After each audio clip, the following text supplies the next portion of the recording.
네, 여러분 안녕하십니까? 불꽃남자 25입니다. 오늘은 제가 지난 시간과 동일하게 어, 저희 유튜브 운영하는 가운데 좀 질의사항 온 것들에 대해서 좀 간단하게 그냥 인터뷰 형식으로 제가 설명을 드리는 시간을 갖고 있고요. 그 두 번째 시간으로 저한테 이런 질문이 많이 오시더라고요. IT 회사인데 이제 여러 가지 합격선을 두고 있는데 어떤 회사가 좋은지 의견을 좀 달라라고 하셔가지고, 근데 사실 어떤 회사가 좋다라고 말하는 거를 딱 정해서 말하기는 어렵지만, 그래도 제가 생각하는 선에서 여러분들이 좀 참고할 만한 정보는 조금 나눠줄 수 있지 않을까라고 생각을 하고 정리를 해봤어요. 일단 정리된 내용을 말씀드리자면, 정도는 없습니다. 그러니까 모든 회사를 볼 때 하나의 기준으로 보면 안 되고요. 회사를 좀 레벨을 나눠 놓고 각각의 그 그룹에 있는 회사를 볼 때 다 같은 조건이면 어디를 선택해야 될지를 본다라는 개념으로 좀 보시면 될 것 같아요. 그래서 일단은 첫 번째가 대기업부터 이제 순서대로 내려가 볼게요. 제가 대기업을 선택을 하는데 어디가 좋을까, 어디에 지원을 할까를 선택하실 때는요. 일단 대기업은요, 망할 일은 별로 없습니다. 웬만하면 안 망해요, 대기업 계열사들은. 그렇기 때문에 회사의 다른 부분, 뭐 규모나 매출 규모 이런 거 볼 것보다는 두 가지 정도를 보시는 게 좋을 것 같아요. 첫 번째, 나 개인에게 주어지는 급여나 복지 조건이 어떻게 되는지, 이거 굉장히 중요하거든요. 그래서 대기업은 망하지 않고 또 회사 자체에서 계속 이런저런 일들을 벌리기 때문에 나 개인에게 주어지는 조건이 장기적으로 어떤 걸, 그러니까 당장 눈앞에, 그리고 장기적으로 어떤 걸 줄지, 이게 굉장히 중요한 팩트라고 보이고요. 두 번째 같은 경우는 같은 대기업 계열사라고 한다면요, 대내 사업보다 대외 사업이 좀 활발한 회사가 더 좋은 회사라고 저는 봐요. 어떤 거냐면, 제 대기업 계열사라는 개념은 제 유튜브 보면 좀 나와 있으니까 한번 참조해서 보시고, 간단히 설명드리면, 큰 뭐 삼성 같은 대기업들 있잖아요. 그러면 그 안에 여러 가지 계열사들이 있어요. 그 중에 삼성의 그 IT 계열사는 SDS가 되는 거죠. 이런 건데, 이제 보통 대기업 계열사들이 어떤 식으로 파생이 되냐면요. 처음에 대기업이 생겨날 때 원래는 그 기업마다 IT 자회사들이 IT 팀이 있었어요. 근데 이걸 하다 보니까, 야, 팀 운영하는 게 너무 비효율적이니까 우리를 전반적으로 할 수 있는 회사를 하나 만들자라는 식으로 보통 만들어진 게 IT 대기업 계열사거든요. 그러니까 기본적으로 걔네들은 자기네 그룹사들의 시스템을 납품하고 운영하는 걸 베이스로 회사에 캐시카우가 생기거든요. 근데 이제 여기서 회사가 점점 발전하게 되면 계속 이제 내부의 계열사들만 운영하는 게 아니라 외부의 사업에 눈을 뜨고 하게 되거든요. 근데 이제 그게 발전이 안 되고 정체된 회사는 그 내부 계열사들한테 하는 의존도가 너무 커요. 근데 이제 요즘은 법이 바뀌고 여러 가지 상황들을 보면서 내가 우리 그룹 계열사한테 몰아주는 게 안 되니까 이제 새로운 시도들을 하게 되거든요. 그래서 같은 대기업이고 같은 조건이라고 하면 대외 사업이나 이런 신규 솔루션 사업 이런 것들을 활발히 하는 기업이 좋다라고 보고, 이제 대기업을 바라볼 때, 대기업 간을 바라볼 땐 그런 걸 좀 컨셉으로 보시면 좋을 것 같고요.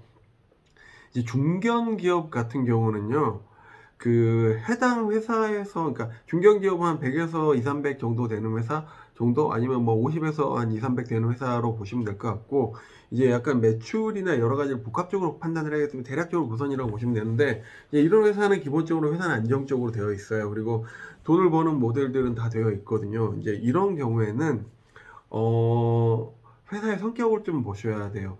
그러니까 여러분들이 이제 개발 지원을 하시는 분들이 개발을 할 때, 야, 나는 되게 경력을 많고 개발 중심적으로 일을 하고 싶어 라고 생각하시는 분들이 있고요. 나는 개발을 하되 뭐 꼭 개발만 목매이는 게 아니라 다양한 걸 하고 싶어, 이런 분들이 있을 때, 그 회사가 하는 비즈니스가 개발만 집중되어 있는지 아니면 다른 영역도 여러 가지를 같이 갖고 있는지, 이것들에 대해서 보는 게 좀 중요하고, 두 번째는 중견기업 같은 경우도 급여나 복지 기준들 보시는 것들 굉장히 중요합니다. 그리고 이제 또 다른 하나는 개발에 대해서 좀 뭐라 그럴까, 회사에서 갖고 있는 교육 체계나 이런 것들을 보시는 것도 중요하다고 봐요.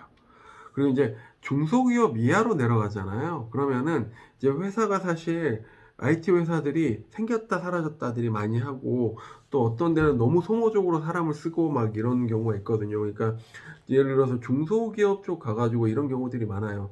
와, 나는 이 회사 왔는데 뭐 교육 시켜주는 것도 없고 계속 사이트 돌리다가 내 워라밸 완전히 무너지고 너무 힘들어 막 이런 경우도 있거든요.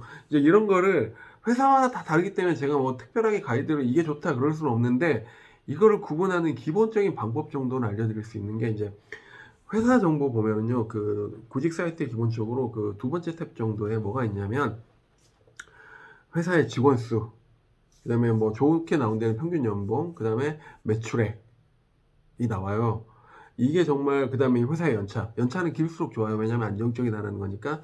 그리고 이제 같은 거면 숫자가 높을수록 좋아요. 그러니까 인원이 많을수록 좋고요, 매출액이 많을수록 좋아요. 근데 하나 이 숫자에 오래 빠지면 안 되는 게, 매출액이 이제 회사에서 돈을 버는 그 돈 금액이거든요. 그러니까 이익이 아닌 그 전체 회사에서 버는 돈인데, 그 중에 이것저것 다 빼기 전에 실제로 버는 돈 기준이 매출액인데, 이 매출액 기준으로 죄송해요. 뭐가 날라가서.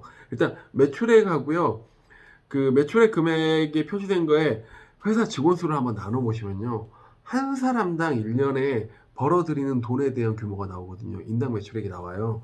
그랬을 때 이 비중이, 이 금액이 높을수록 좋습니다. 왜냐하면, 자, 여러분 상식적으로 생각해 보세요.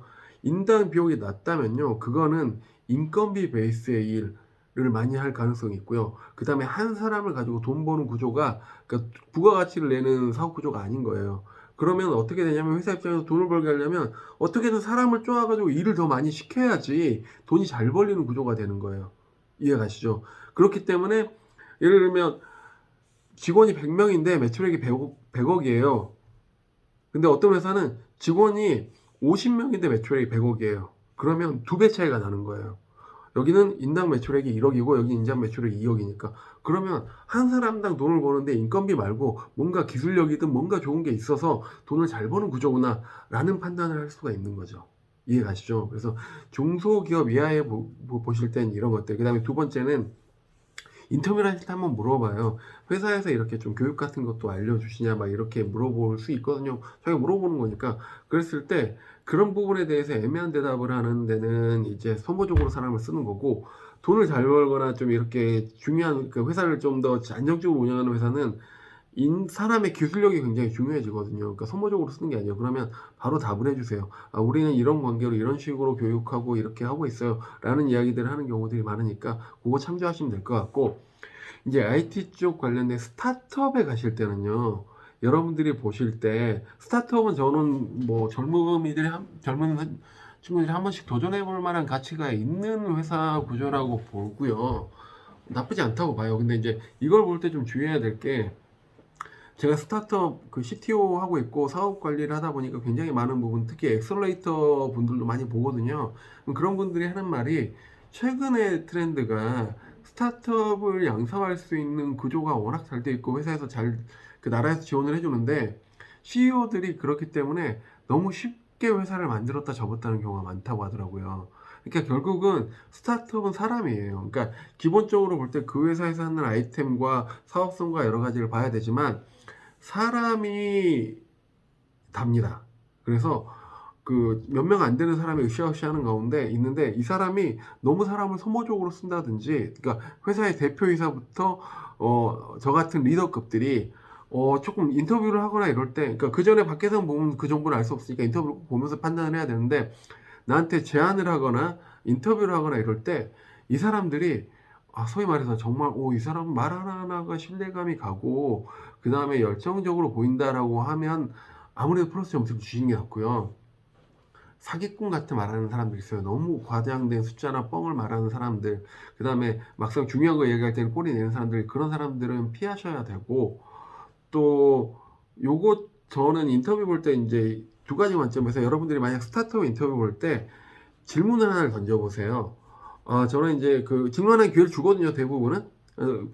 저희가 물어보고 싶은 건 이렇게 끝났고, 누구누구 씨는 혹시 궁금하신 사항이 있으세요라고 물어봤을 때, 저는 이 회사의 비전에 대해서 좀 알고 싶습니다 라고 질문을 던져보면요, 이게 사람이 무의식적으로 나오는 태도들이 있거든요. 그게 어떤 거냐면, 저 아까 말한 것처럼 열정을 갖고 회사를 정말 키우고 이게 성공할 거란 자신감이 있는 데서는요. 일단 눈이 반짝반짝하면서 거기에 대해서 명확한 워딩이나 그걸로 자기가 생각하는 걸 논리적으로 말하면서 이런 걸 가지고 있기 때문에 우리는 이걸 성공시킬 수 있을 거라고 믿고 가고 있어요. 이게 우리의 비전이에요. 이렇게 말하는 회사 같은 경우는 진짜 성공의 가능성이 높다고 보면 되고요.